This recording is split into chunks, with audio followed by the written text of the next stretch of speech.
Waktu itu tuh meledaknya yang dor atau yang duar? Nyuap. Ini lagu siapa? Talenan istri. Dibikin jadi gitar. Enak gak lucu ya. Musik Lovers, balik lagi di Soundcore Podcast. Karena setiap musik punya cerita. Seperti biasanya, menemani weekend Anda, gitu.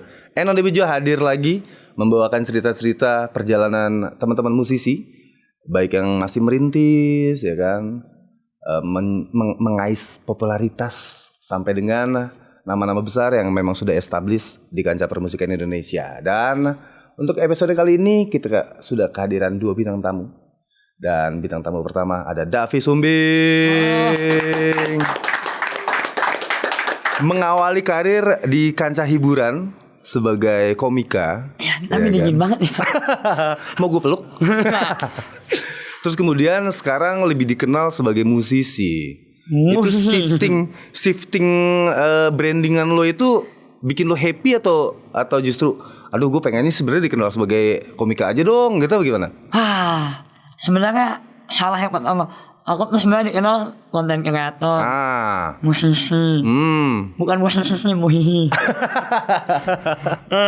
stand up komedian, atlet juga, atlet silat. Yang paling menyesal aku apa, Mas? Kenapa tuh? Dikenal sebagai konten kreator, tapi yang sumbing. Ya, Nah soalnya apa ya?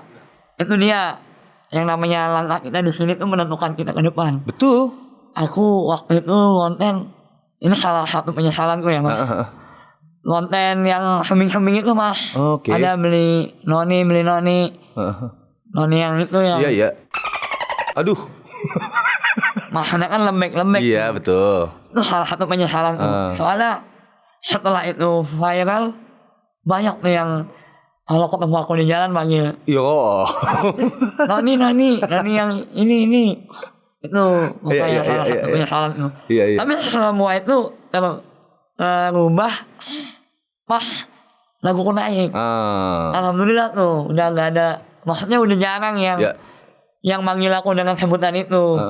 Jadi brandingan jadi musisi itu lumayan menolong. Ini ya, apa sih namanya, menyapu deh tuh. Yang kemarin-kemarin tuh ya, image yang kemarin lumayan tersapu lah ya. Makanya aku juga di musik juga senang sih, karena emang dari kecil suka nyanyi-nyanyi. Suka nyanyi-nyanyi sama orang tua, sama kakek, sama nenek. Suka main gitaran di rumah. Makanya pas jalannya ternyata kayaknya kesini nih, dibuka sama Tuhan lah ya. Pas jalannya kesini happy aja aku jalaninnya. Lu waktu jadi konten kreator bukan yang gak happy ya, tapi lebih ke beban. Besok harus bikin apa lagi nih, idenya dikuras ya. Iya. Tapi kan proses kreatif bermusik juga kan menuntut itu kan sebetulnya. Iya, tapi kan tidak dipaksa. Kalau kreator enggak, deadline tuh ya. Iya. Algoritma benar, kita harus ikutin ombak gitu. Riding the wave. Iya. Kalau musik kan semau kita aja. Iya. Lebih bebas. Lebih tidak waktunya. Jadi untuk saat ini Davi Sumbing ya, seorang Davi Sumbing ingin dikenal publik sebagai penyanyi berarti? Nggak juga sih ya, terserah publik aja mau apa. Aku bisa stand up, bisa nyanyi, bisa olahraga. Tapi yang paling menonjol sekarang sih stand up sama nyanyi. Iya. Sama konten kreator. Pokoknya tetap berkarya di bidang lain. Iya. Tapi saat ini nih musik lagi utamanya musik juga ya, lumayan ya.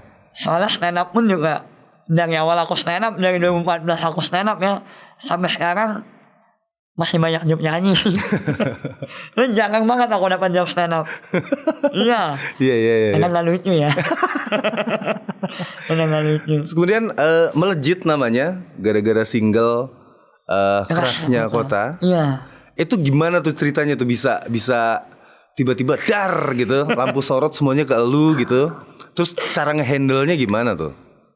Sebenarnya waktu itu aku nggak sadar kalau lagu itu meledak. Kalau sadar kan itu waktu itu tuh meledaknya yang dor atau yang duar? Nyuap.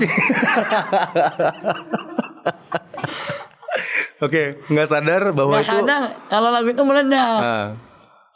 Jadi waktu itu kan emang nggak kepikiran buat nyari duit. Oke. Kepikiran cuman ya udahlah. Happy aja tuh. Iya, pengen berkarya. Akhirnya posting lah sembarangan.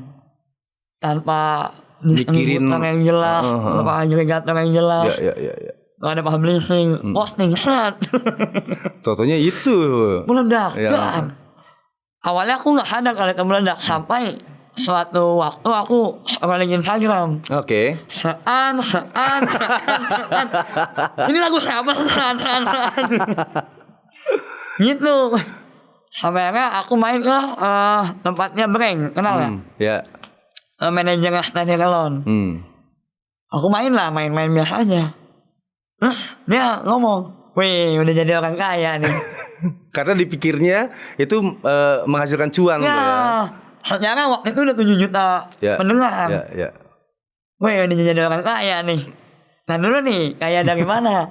Kalau YouTube aku cuma dapat berapa juta gitu. Berapa belas juta lah pokoknya. Jangan disebut nominal. Ya. Nanti kejar orang pajak. Nah kan cuma belasan. Cuma belasan ya. Cuma apa nah? Sampai mana tadi? Ya, sampai YouTube. Itu tadi YouTube pendapatan. Kalau YouTube cuma belasan. Dituduh kaya. Nah itu emang gak dapat dari agregator. Enggak aku bilang. Lah itu ada duitnya Pi katanya. Pokoknya disitu aku ditolol-tololin lah. Pokoknya ngupload karya sembarangan. Punya teman tapi gak mau nanya. Karena aku gak enakan.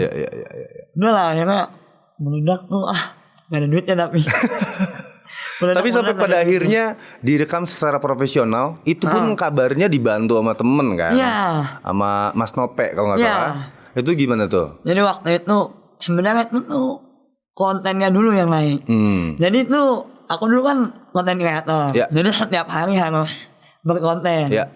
Nah kalau ada satu hari yang kosong, itu biasanya aku isi dengan konten nyanyian. Konten aku nyanyi biasa. Adalah satu waktu udah kehabisan lagu. Wah lagu apa lagi nih? Oh iya aku punya lagu. Mainlah lagu itu. Main. Di Instagram gede lah view-nya. Sampai 100 ribuan. Setelah itu aku main ke rumahnya Nope. Ke kosan deket. Main. Aku main PS kan. Udah selesai. Terus main gitar. Main lagu Seandainya Saja. Nope ngeh. Itu lagu siapa Pi? Bagus nih. Ya. Lagu Kumas. Udah direkam. Belum. Kenapa gak direkam? Yang pertama gak punya duit. Gak punya uangnya gitu. Kalau punya duit aku gak tahu harus dibawa kemana. Caranya gimana gitu. Iya. Ya udah besok ikut aku ke Surabaya kita rekam. Nah disitulah kebodohan Nope. Kenapa tuh? Dia gak tahu kalau di Jakarta ada studio rekaman. Sampai ke Surabaya tuh Mak. Itu semua pure dia yang bayar. Rekaman, transportasi, makan. Jadi sekarang kalau ketemu Nope sungkem dong.